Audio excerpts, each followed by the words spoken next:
Listen to Kovai Vani. Enjoy the podcast by our enthusiastic young residents. Kovai Care is the best place to retire. Vanakkam. Hello friends, this is Malathi Jaikumar from Kovai Vani. I want to share my thoughts on the unique Indian.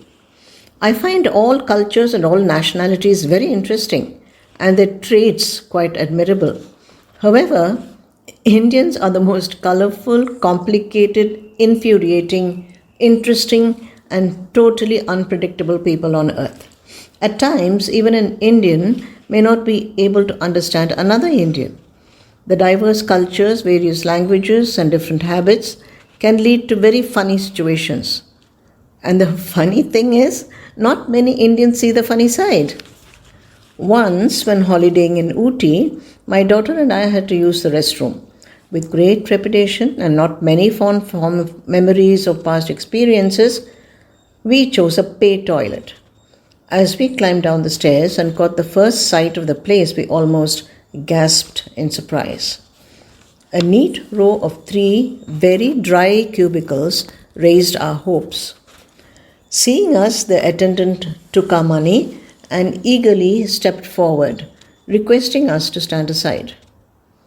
While we waited, she quickly lifted a bucket of water, expertly emptied it into the first cubicle, and with a proud smile showed us how all the 3 cubicles were interconnected so that by an opening in the walls, so that one bucket of water could inundate all 3.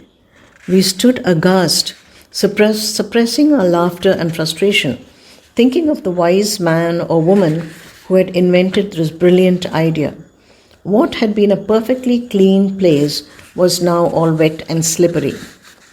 Indians are staunch believers that wetness is next to godliness, and they usually pour water everywhere, be it the temple floor, the bathrooms, or courtyards. With many people walking over it, the wet floor soon becomes slushy. The mania for washing feet after using the toilet is such an obsession that I once witnessed a woman struggling to put her feet into the wash basin at a toilet in Frankfurt Airport. Perhaps that is the reason you will find out of order signboards outside the toilets in Frankfurt, especially near the gate for flights headed to India. The Indian generosity and hospitality is amazing and one that we can be justly proud of, except when it tends to be excessive. It can result in an unending flow of beverages of various hues and an amazing array of snacks, both savory and sweet. The word no has no meaning and is never taken seriously. In fact, it only makes the host more insistent because it is assumed that saying no is a polite way of saying yes. Nearly 6 years after marriage with a child in tow, my husband and I set out from Delhi to visit my aunts in the far south. He was surprised that even after all these years, the sheen of the Mapillai, or son-in-law or damad, had not worn off. Faced with a feast everywhere, we staggered from one house to another till he was on the verge of collapse and could not look a laddu in the eye. A Mapillai remains a Mapillai forever. Indians, especially South Indians, are compulsive gift givers. A long overdue visit by a friend or relative, any auspicious day, or generally any visit by anyone very old or just married, merits a coconut, a blouse piece, and sundry little knickknacks. It is the Navaratri season that sees the most activity, resulting in an avalanche of small coconuts, multitudes of little yellow and red colored sachets of turmeric and kumkum, and mirrors so tiny that you can view only one feature of your face at a time. Plastic combs jostle for space with wads of mismatching blouse pieces of various hues. In the game of one-upwomanship, ladies vie with each other, thinking up of new freebies, aided and abetted by smart shopkeepers who think up of the most garish and shiny gadgets possible.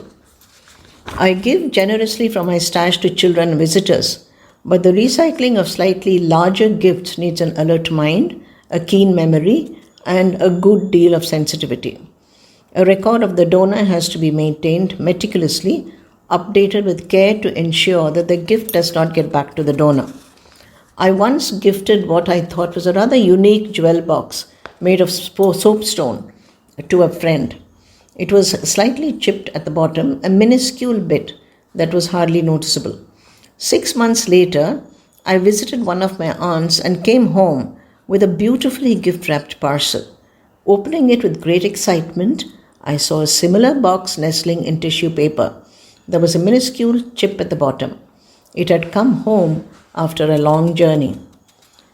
Taking a cue from Animal Planet and National Geographic, I now track the item I recycle. If you see a small dot or a cross on the base of a Ganesh figurine, you can rest assured it was mine at some stage. What goes around comes around. Another foible very typical of Indians is the unquenchable thirst about a person's life. This comes to the fore particularly during a lengthy train travel, but can also happen in waiting rooms or park benches. It begins innocently enough with mundane questions and progresses on to the reason for the travel, details of the job, marital status, family problems, unsought advice, and then meanders on to political leanings and finally winds up with exchange of addresses and promises to keep in touch or even to visit each other.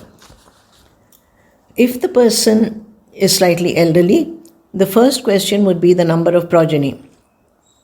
If it is a daughter, the next question would be the marital status. And if it is a son, the query will be about employment. It is never the other way round. The only and main aim in a girl's life is to marry, and the boys are expected to be gainfully employed. Women love to collect cute plastic boxes that serve as takeaways from restaurants, distinctive carry bags from various stores, and little cloth bags. My weakness, I must confess, is gift wrapping paper, which is why I never tear a gift open, no matter how excited I am. Thank you. Thank you, Malathi, for this cute piece on the unique Indian.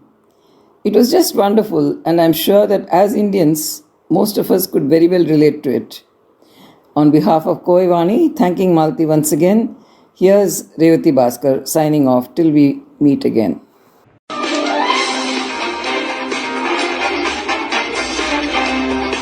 Thank you and stay tuned.